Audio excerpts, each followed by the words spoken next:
Hola, gente hermosa y de buenos gustos en internet. Veo que nuevamente está en uno de mis videos. Saben que no cualquiera viene acá al canal de Nieto Fit Natalan. Únicamente gente con gustos privilegiados, gente con gustos refinados, de buen apetito de internet. No cualquiera, no cualquiera. Así que si estás acá, felicidades. Siéntete afortunado. El día de hoy voy a ver uno de los videos quizás más incómodos para mí de ver. Siempre lo digo, yo tengo otro canal de reacciones. En ese otro canal hemos visto muchísimos videos de México y todos son feos y fuertes. Créanme, de verdad la mayoría son feos y fuertes. México es un país hermoso, me encanta, amo a México, amo su gente. Estoy viviendo en México, hermano, o sea, realmente me gusta. Pero no soy idiota, no tengo una venda en los ojos. Veo cosas, pasan cosas. Para algunos es un sueño estar en México y para otros es una pesadilla. Vamos a ver este video que se llama La triste realidad de México. Sé que va a ser un video fuerte, así que cuidado, ¿vale? Cuidadito, cuidadito. Les recomiendo discreción. Y nada, chicos, eso. Todos los créditos, los respectivos créditos van para el traje con voz. Él es el dueño del video. Si les gusta cómo habla, cómo narra, cómo edita, por favor suscríbanse a su canal. Y nada, chicos, ya básicamente eso. Les recuerdo que yo tengo Instagram, @_Natalan. Y también tengo Geek, que es acá donde estoy escribiendo, que es acá donde estoy haciendo stream todos los días, ¿vale? Nada, básicamente eso, chicos. Empezamos. Tristemente, México es un país con una muy mala reputación en diversas áreas, desde la salud, seguridad pública, política, etc. Esto es algo que siempre ha arrastrado el país, pues tanto los mexicanos como los dirigentes de esta nación hemos sido criados con ciertos valores no tan éticos y positivos. Todo esto se puede ejemplificar en unas muy deprimentes estadísticas que demuestran lo podrido que está el país con todos los incidentes que suceden. Estadísticas certificadas proporcionadas por el propio INEGI, así como medios de comunicación longevos que se han encargado de recopilar esta información para posteriormente presentarla mediante estadísticas numéricas. Pero el mexicano promedio decide conscientemente ignorar todos estos datos que están disponibles al completo para cualquier habitante, pues digamos que para algunos es más llevadero y fácil seguir con su vida sin saber esta clase de información. Sí, o sea, yo por eso dejé de ver noticias. Yo cuando estaba en Guatemala era que me ponía a ver noticias, mis papás veían noticias antes de irme a dejar a la escuela y las tenían ahí en la tele. Yo las escuchaba y era, mataron a no sé qué, asesinaron a no sé cuánto, raptaron a no sé qué. Y yo de niño era como que, ¿por qué ven eso mis papás? Qué feo, ¿no? Estoy viviendo aquí en un pinche barrio peligroso. ¿Qué pedo, güey? Es horrible. Yo prefiero, la verdad, hacerme el ciego a veces porque te terminas traumando, güey. O te terminas, no sé, se te termina metiendo cosas a la cabeza. Y vaya que no los culpo, pues la vida de un ciudadano corriente de este país ya es de por sí demasiado estresante y deprimente como para aterrizar esta experiencia con información aún más trágica. Lo más triste de todo es saber que aún sabiendo toda esta información no podrás hacer mucho al respecto, pues son temas que escapan totalmente de nuestro control como personas comunes y corrientes. Y solo nos queda tener un poco de esperanza en que esto algún día se podrá corregir, desde el hecho de que solamente el 28% de la población mexicana podrá tener una casa propia. Solo el 28% de los mexicanos van a tener casa propia. Eso quiere decir que el resto, casi 80% de la población, no va a tener casa por X motivo o se la va a pasar rentando toda su vida. Toda su vida. Mierda. Y yendo por récords históricos en obesidad, personas desaparecidas o periodistas siendo ejecutados por ejercer su trabajo de investigación. Lo de los periodistas pasa en todas partes, en todas partes. Esos son solo algunos datos que estaremos investigando y analizando en los próximos minutos. Así que prepárate mentalmente para asimilar y lamentablemente aceptar esta información que seguramente amargará la manera en que ves al país. Estoy a tiempo de irme y ver un video de Peppa Pig en lugar de ver esto, pero no lo voy a hacer. Número 1. México, el primer país en... Ok. Empecemos con un dato duro y bastante triste, el abuso sobre los infantes. Sin embargo, no desarrollaré mucho esto, pues ya lo he hablado en videos pasados, pero creo que es un dato que todos deberían de saber en un video de esta índole. De cada 1000 casos, solo 100 se denuncian. De ellos, 10% se presentan ante un juez. Y solo el 1% llega a una sentencia. O sea que de 100 casos que sí se denuncian, 10 se presentan ante un juez y de los 10, solo 1 se concluye. 1 de 1000.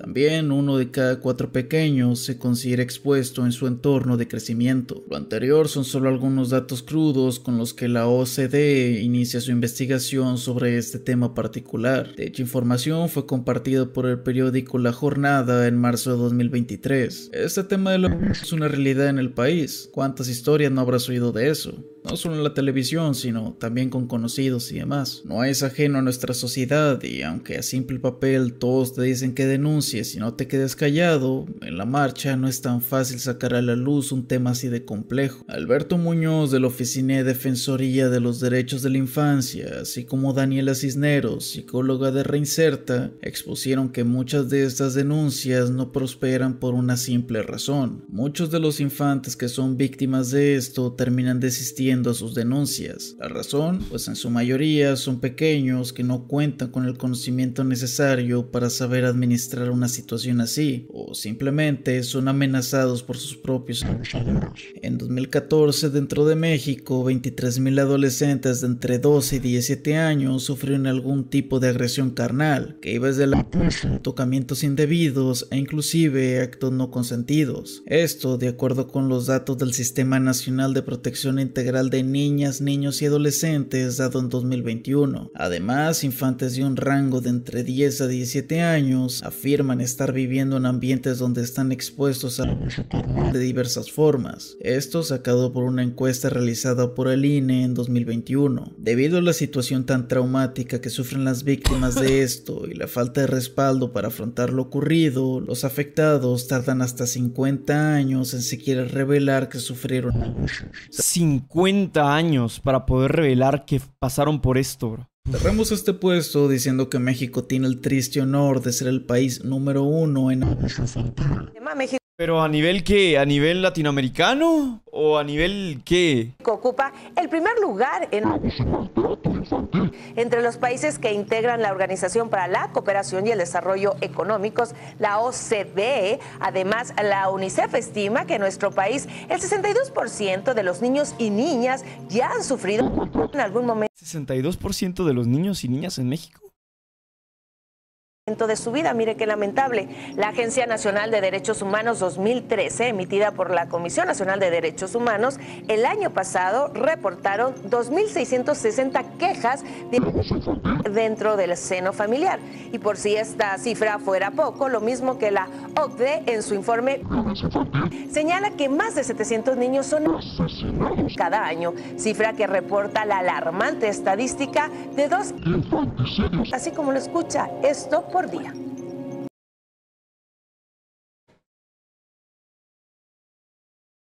Es aterrador, ¿eh? O sea, estas cifras son alarmantes, hermano. Son bastante, ¿eh? Son bastante elevadas.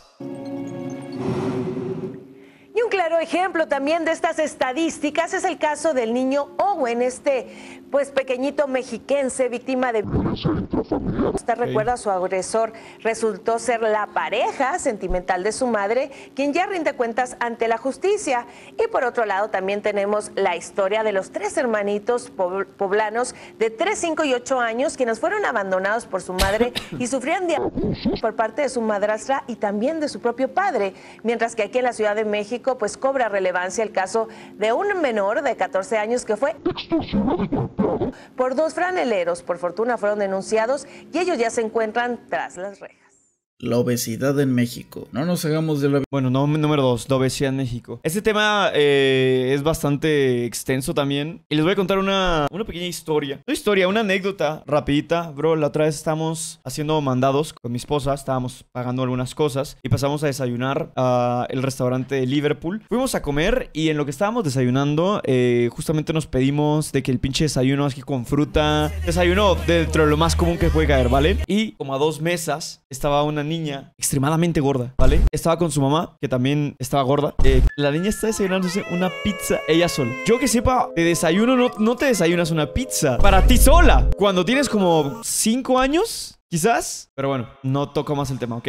La vista gorda, nunca mejor dicho. Nuestra nación es predominante en cuanto a kilos extras se refiere. Es una realidad que los mexicanos vivimos día con día en la sociedad, pues es bastante común que la gente aquí no tenga buena forma corporal, por no decir muy deteriorada, lo cual hasta cierto punto es lo esperado.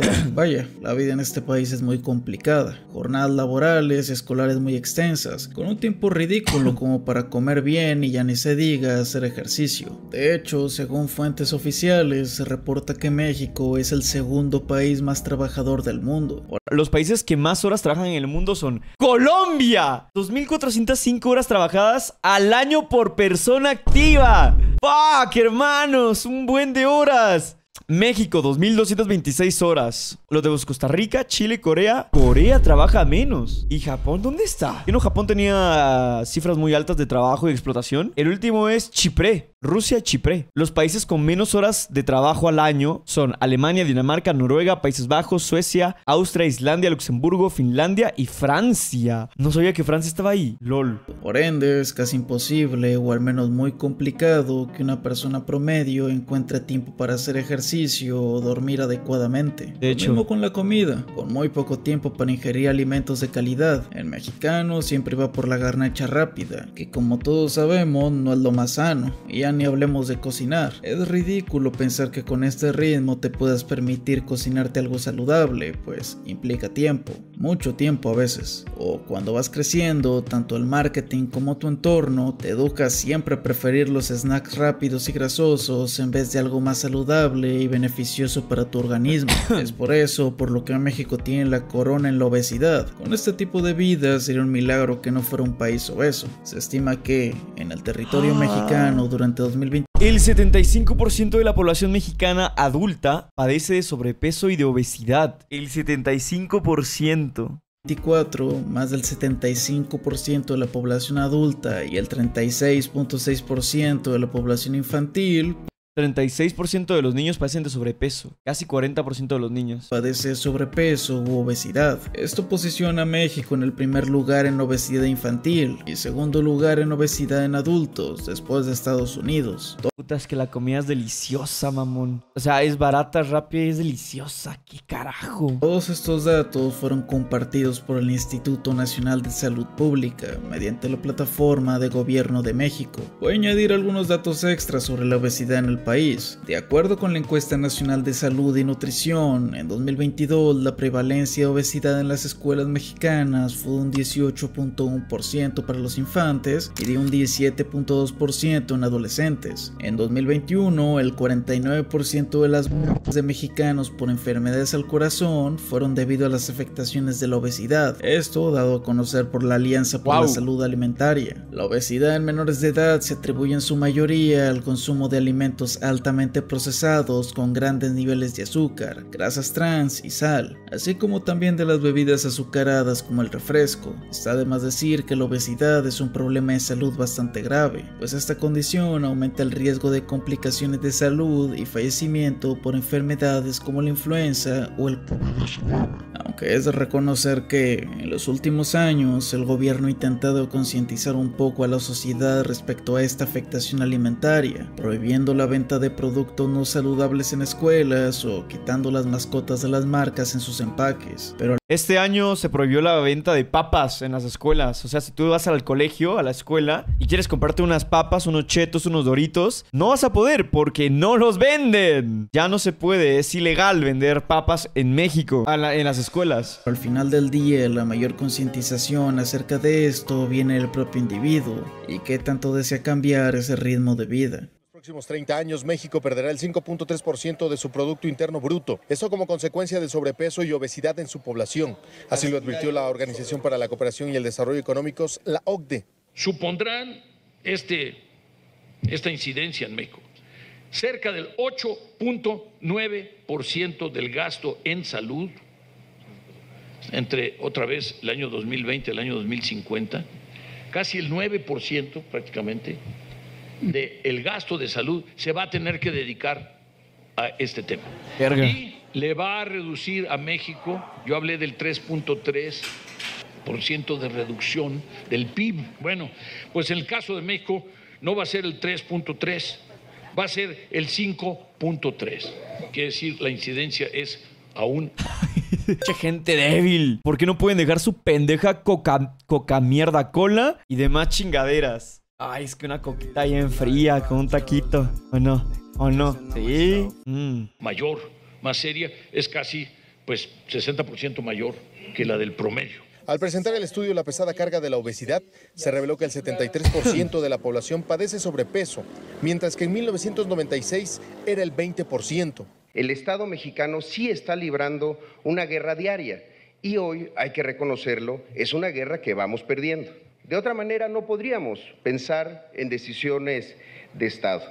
Y hablo de guerra porque los enemigos son mortales, porque somos el segundo país con más sobrepeso, con más obesidad y porque esta terrible triada está impidiendo el desarrollo y el bienestar de México. Este mal, dijeron, termina por afectar a la población trabajadora en 2.4 millones de trabajadores que no podrán laborar de tiempo completo. Pero no es derrota, no estamos frustrados, no estamos en el infierno. Coincido, pero no del todo, en que en vez de combatir, debemos prevenir como palabra central. Pero hoy hemos aprendido, todos, que la obesidad, el sobrepeso, la diabetes y otras enfermedades crónicas son un problema de salud pública. Apuntaron que en el caso de la población infantil el problema se ha duplicado del 7.5% al 15% en 24 años. César Méndez, Azteca Noticias. Los Locura, hermano. Y top 3 no es mejor que el anterior, ¿eh?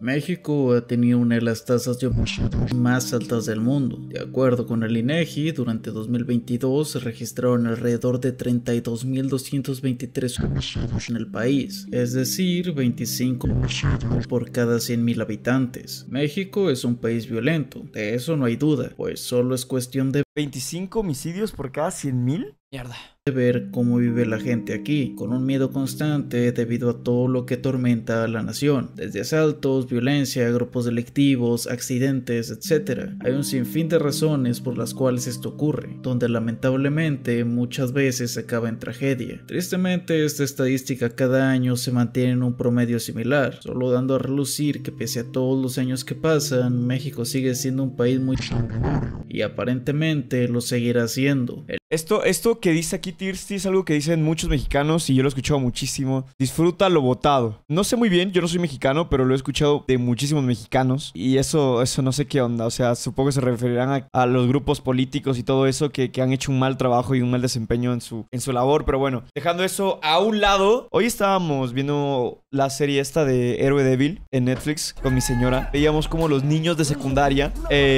salían de la escuela y decían: hey, hay que ir a un restaurante, hey, hay que ir al karaoke, hey, hay que ir a caminar por acá. Y yo le dije a Tiara: oye, se me hace increíble cómo estas personas en otros países desarrollados, donde hay mayor seguridad y tal, pueden decir este tipo de cosas, ¿no? Como pueden pasar experiencias de después de la escuela vamos a comer a un restaurante o vamos al karaoke. Porque yo me acuerdo que cuando yo era pequeño y yo decía eso con mis compañeros, siempre estaba la famosa frase de: ¿y si nos asaltan? ¿Y si nos roban? ¿Y si nos secuestran? Es peligroso. Siempre escuché esa frase de es peligroso o hay que ir pero hay que apurarnos porque de noche se pone feo. Ese tipo de cosas, güey, me da una rabia, loco, porque al final me limitaron un montón de cosas cuando niño. Es algo que yo nunca pude experimentar. El INEGI igualmente comparte los siguientes números. En 2022, de las defunciones por registradas, 67.6% se cometieron por medio de 9.7% por y el 7.4% por en el caso de los hombres, la tasa en 2022 fue de 44.4% por cada 100.000 habitantes. Para las mujeres fue de 5.8% por cada 100.000. Aunque sí hay que reconocer algo, 2022 presentó una tasa menor de a comparación de 2021. Sin duda, cuando te pones a pensar en estos datos crudos sobre la violencia que atormenta a los mexicanos, la vida toma un sentimiento más melancólico y hasta cierto punto dañino, pues como habitantes de este país nunca hay que bajar la guardia, ya que nunca sabes lo que te depara allá afuera. 4.763 y en 2019 34.715 asesinatos, lo que hace un total de 132.421 en lo que llevamos de esta administración. 132,000 asesinatos en el país. 132,000. Y de los que se saben. Sin embargo, a pesar de esta disminución, este fin de semana de Año Nuevo tuvo 233 dolosos. Del viernes al domingo, el estado más violento fue el Estado de México, con 25, superando a los 24 de Chihuahua, donde precisamente se contabilizó el motín en el penal de Ciudad Juárez. Aprovecho que llegamos a la mitad del video para invitarlos a suscribirse al canal y encontrar más videos de este tipo, así como también vayan a ver los streams en el canal secundario y también verme en la plataforma morada. Ahí estoy reaccionando a videos de crímenes y más cosas interesantes. La pobreza en el país. La pobreza no es un tema que se encierre solamente en México, pues siendo sinceros, este tema engloba toda Latinoamérica. Sin embargo, solo me enfocaré en el territorio mexicano, donde casi la mitad de la población vive en pobreza. Para esto me basaré en estadísticas proporcionadas por el Coneval. Dicha entidad proporciona datos sobre la pobreza en el país. Pese a los avances en algunos sectores de la nación, la realidad es que falta mucho para poder tener un país donde la gente tenga una vida digna y acorde a la normativa esperada. Casi el 43% de la población vive en pobreza. Es una cantidad de personas en pobreza bastante alta, pero no más alta. Bueno, todo relativo con la cantidad de población que tiene el país, ¿no? Pero por ejemplo Guatemala, que tiene tan solo 18 millones de habitantes, el 52% de la población guatemalteca está en extrema pobreza. No, extrema pobreza no, está en pobreza. 52. ¡Es un vergo! O sea, si naces en Guatemala tienes más chance de ser pobre que ser clase media. ¡Es un vergo! Sonrío para no llorar, ¿eh? Alrededor de 55 millones de personas, de las cuales un 8.5% está en pobreza extrema. Las disparidades económicas son obvias. La brecha entre los ricos y los pobres sigue en aumento. En pocas palabras, el pobre cada día es más pobre, mientras que el rico cada día es más rico. Entre el primer y segundo trimestre del 2023, la pobreza laboral aumentó en el área rural, pasando de un 49.6% a 50.2%, mientras que en el ámbito urbano se mantuvo niveles similares al pasar de 34% a 33.9%. Casi lo mismo. En 2020, el municipio con más personas en pobreza fue León, Guanajuato, con 817,000, seguido de Ecatepec de Morelos en el Estado de México, con 786,000. Afortunadamente, es notorio que ha habido, aunque sea un pequeño avance en este ámbito, pues el Coneval destaca lo siguiente: entre 2018 y 2022 el porcentaje de la población en situación de pobreza multidimensional bajó a 49.1% a 36.3%. ¡Hala! Oye, esto es demasiada diferencia.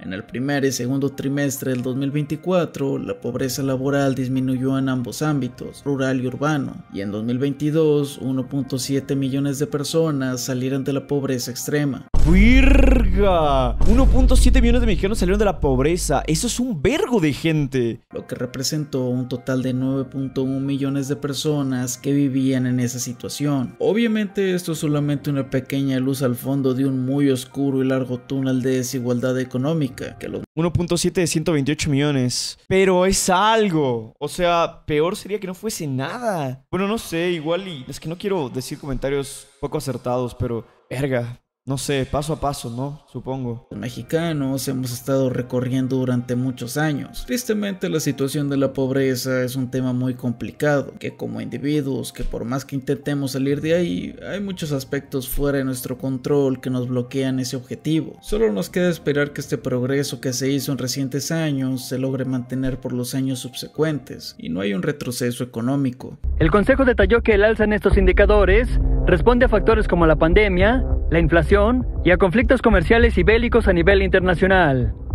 El aumento en la pobreza se vio reflejado en 19 de las 32 entidades, siendo Quintana Roo, Baja California Sur y Tlaxcala los estados con mayor rezago. En el caso de pobreza extrema, los porcentajes se elevaron en 26 estados, igualmente con Quintana Roo y Tlaxcala, además de Yucatán con los números más altos. El informe detalla también que el porcentaje de población en ambos niveles de pobreza no presentó mayores cambios en zonas rurales. Sin embargo, se observó un incremento en zonas urbanas. Según el Coneval, ayudaron a contener el aumento de la pobreza, especialmente en el sector de adultos mayores, donde se aprecia una reducción. No obstante, el Coneval advierte que con casi 57 millones de mexicanos viviendo en la pobreza, las familias batallan cada día más para acceder a la canasta básica alimentaria. Por ejemplo, para 2020, solo 2 de cada 10 personas a nivel nacional habitaban un hogar donde todos los días se consumen frutas y verduras. 2 de cada 10 familias. 2 de cada 10 familias. Para su cena a las 10, Daniel Jasso.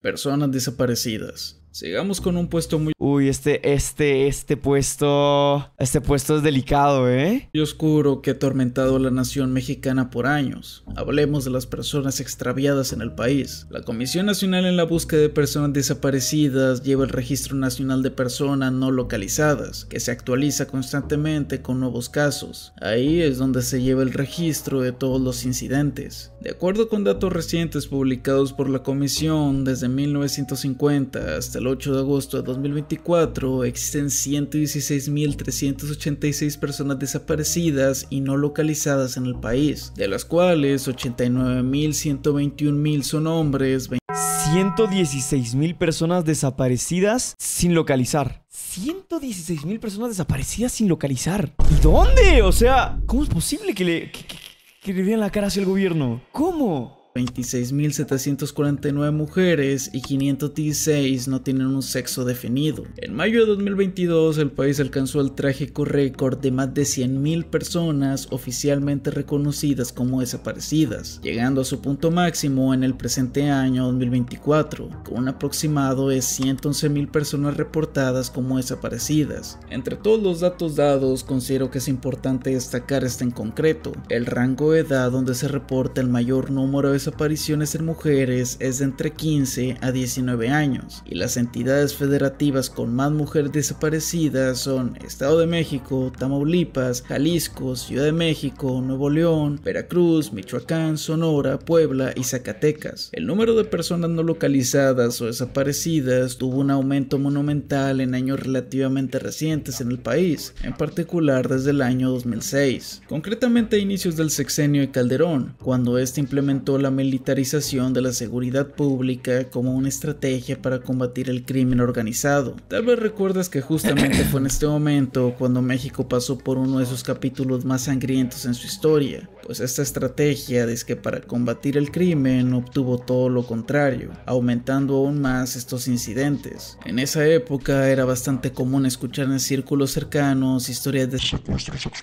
o gente que salía de su casa para no volver. Por eso realmente no es sorpresa saber que en estos 6 ¿Qué es un secuestro express? años las desapariciones estuvieron en su punto más alto. De hecho, el 88% del total de los reportes de desaparición se realizaron entre 2006 y hasta la actualidad, 2024. Obviamente nadie quiere sufrir una experiencia así de estresante, no saber dónde está tu ser querido, sin duda. Nada, un secuestro express es un secuestro, pero express. Ah, ok. Gracias.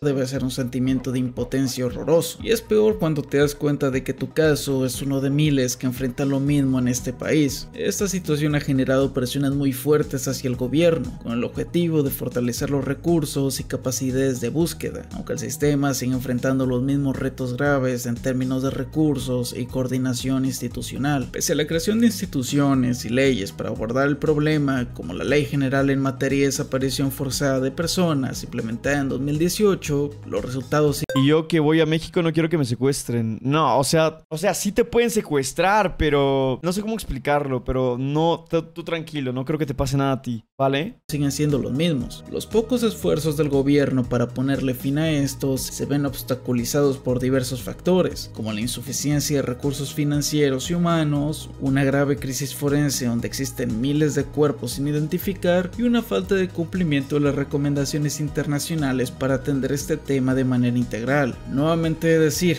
y perdón si sueno como disco rayado, pero este es un tema que está fuera de nuestras manos, pues de nueva cuenta el gobierno tiene la obligación de no solo encontrar a todas las personas reportadas como desaparecidas, sino de evitar que estas desaparezcan en primera instancia. ¿Cuántos casos de desapariciones han existido en el país? Miles, demasiados. Nunca acabaría de contar todos. Afortunadamente este es un tema muy bien documentado en la sociedad, donde todos somos conscientes de esta terrible realidad, donde nuestro mayor aporte es no quedarnos callados y exigirle al gobierno que solucione esta problemática que sufren sus ciudadanos. Según cifras de esta misma comisión, A ver, lo que pasa es de que, más que nada, yo siento de que pasa, o sea, puede pasar en cualquier parte, pero mayormente pasa en cierto tipo de zonas del país. Hay ciertas zonas que son rojas y son ciertas zonas a las que tú no tienes que, o no se recomienda que vayas. Ahí sucede la mayor parte del tiempo, pero sí, también puede pasar en cualquier parte, hasta las mejores zonas. Pasa de que no es tan probable. Hasta ayer había reporte de 111.043 personas desaparecidas. De estas, 84.052 son hombres, 26.324 mujeres, 667 son clasificadas como indeterminado. Los estados con mayor registro de desaparecidos son, esto no es sorpresa, Jalisco, luego Tamaulipas y después el Estado de México. Jalisco, bro. Qué locura. Infierno para los periodistas. El oficio de periodista es un gran tema en la sociedad. Yo jamás sería periodista en ningún país de Latinoamérica, jamás. Entiendo que me apasiona el periodismo, que me encante, que me mame, pero no sería periodista porque luego te mandan a callar, luego te mandan a matar. Pese a que muchos desmeritan este gran oficio por los famosos periodistas de farándula, lo cierto es que el periodismo, donde sus periodistas toman con seriedad su trabajo de investigación a fondo de las injusticias que reinan en la sociedad, son los que realmente crean un cambio en la sociedad. Pero la realidad es que es un trabajo bastante peligroso y mal pagado. Como viste en todos los casos anteriores, México tiene grandes problemas en diversos factores. Problemas que los mejor ser el del clima. Sí, de hecho. Está bien eso. Responsables de ellos prefieren que no salgan a la luz. No quieren que hayan reporteros haciendo eco de esto e informando a la población sobre lo que ocurre. Por lo cual la solución más fácil después de una amenaza es, pues, acabar con su vida. Lo más triste de esto es que no es que suceda a uno que otro periodista. Son miles los que han tenido este trágico final por hacer su trabajo. Informar a la gente sobre todo lo que acontece. Gracias a la violencia, los grupos delictivos, la corrupción y demás, México se ha convertido en uno de los países más peligrosos para ser periodista. Desde el año 2000 se han documentado 168 asesinatos de periodistas, la mayoría relacionados con su labor informativa. Tan solo en el pasado sexenio Andrés Manuel López Obrador, al menos 46 periodistas perdieron la vida, 4 más están desaparecidos y 34 más han sido víctimas de atentados contra su vida entre julio de 2018 a junio de 2024. Y no solo eso, sino que ese sexenio registró un total de 3.480 agresiones contra periodistas, un 62% más si se compara con el sexenio Peña Nieto. Y antes de que los AMLO lovers vengan a decirme que estoy en contra de ese señor, miren, yo estoy en contra de todos los políticos que hagan mal su trabajo. Si él lo hizo mal, pues estoy en contra suya. Si el resto lo hizo mal, del partido que sea, también estoy en contra suya. Ahora volviendo al también de doctores en pueblos, porque si no haces magia te matan los narcos de ahí. ¿Qué? Tema, en lo que va el presente 2024 se registraron casos como el de Mauricio Cruz. ¿Sabías que hubo un presidente que se dice que fue guatemalteco? ¿Cuál? ¿Adolfo López Mateo? Solís en Michoacán y Alejandro Martínez Nogues en Guanajuato, quienes fueron violentamente asesinados, evidenciando los riesgos y constante peligro con los que los periodistas viven día con día. Aunque existe un mecanismo federal para la protección de periodistas, su eficacia es cuestionada. La Amnistía Internacional y el Comité para la Protección de Periodistas señalan que muchos periodistas han continuado siendo amenazados de muerte, e incluso bajo la protección de este programa, denunciando una falta de eficacia en el supuesto mecanismo de defensa. La organización Artículo 19 resalta que la cobertura de temas sensibles como la corrupción y crimen organizado incrementa los riesgos para los periodistas. Cuando estaba en la universidad siempre les daba miedo que en el servicio social los mandaran a pueblos porque ha habido muchas muertes de doctores en esas zonas. Mierda. Representando un 50% de riesgo para que estas agresiones tomen lugar, sobre todo en estados como Veracruz o la Ciudad de México, que han sido particularmente violentos para el gobierno. Y para cerrar el tema, solo quiero hacer una rápida mención del salario que ganan los periodistas. En México, el salario del periodista varía mucho según la experiencia, el tipo de medio donde trabaja y la región del país. De acuerdo con la información estadística del Observatorio Laboral de la Secretaría del Trabajo y Prevención Social, hasta el primer trimestre del 2022, un periodista mantenía un promedio mensual de 12.461 pesos mexicanos. Sin embargo, a partir del incremento del 20% en la tabla de salarios mínimos de la Secretaría del Trabajo y Prevención Social que entró en vigor a partir del 1 de enero de 2023, el sueldo por día de un reportero se elevó de 387.9 a 464.51 pesos en comparación con el 2022. Estas cifras monetarias ellas muestran una disparidad obvia en torno a otros oficios y destacan que el salario promedio de un periodista es bastante menor al de las profesiones más populares del país. Es hasta irónico que un trabajo tan peligroso como el periodismo sea tan mal pagado, lo cual solo hace más obvio lo obvio. Es una profesión donde tu vida corre muchos riesgos y tampoco es que ganarás mucho por correr esos riesgos. Y es que solo en Guerrero, en lo que va del sexenio, 5 periodistas han sido asesinados. Edgar Nava, Pablo Morrugares, Alfredo Cardoso, Freddy Román y Nelson Matus Peña. Con ellos suman 41 periodistas en México durante la presente administración, según datos de Artículo 19, cifra que está por alcanzar la registrada en todo el sexenio de Enrique Peña Nieto, cuando a 47 periodistas, y al sexenio de Felipe Calderón. ¡Qué vergas! Cuando a 48. La cifra del actual sexenio, con 41 periodistas, ha superado ya por más del doble las 18 que hubo en el sexenio de Vicente. Y bien, con esto llegamos al final del video. Espero que lo hayas disfrutado igual que yo lo hice. Ahora dime, ¿cómo vergas disfrutaste esto tú? No entiendo. ¿qué otra estadística o dato perturbador conoces acerca de México? ¿O cuál sería tu solución idónea para los problemas que vimos en este video? Si tienes alguna idea, no te olvides de comentarla ahí abajo. Y claro, dejar un me gusta para saber si este contenido fue de tu agrado. Para terminar, le agradezco a mi escritor Rodrigo del podcast del Iceberg por el guión de este video, así como al editor y al miniaturista del mismo. Las redes sociales de todo el equipo de trabajo se encontrarán en la descripción. Sin nada más que agregar, estas fueron algunas de las peores estadísticas acerca de México, la perturbadora realidad del mexicano. Por este tipo de videos es que prefiero hacerme el ciego, loco. Prefiero simplemente no ver nada y continuar porque luego yo soy bien paranoico y empiezo a pensar muchas cosas, güey.